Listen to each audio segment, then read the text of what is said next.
guys. So there's a rice underneath in it that warm up, so I did not measure the rice because I'm so hungry.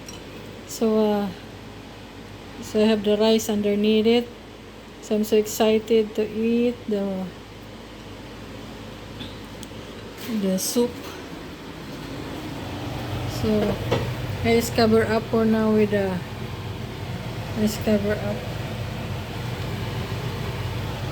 It's kinda hot yet, so woohoo! I'll eat some pork right there. Yeah, I'm so hungry. See you later.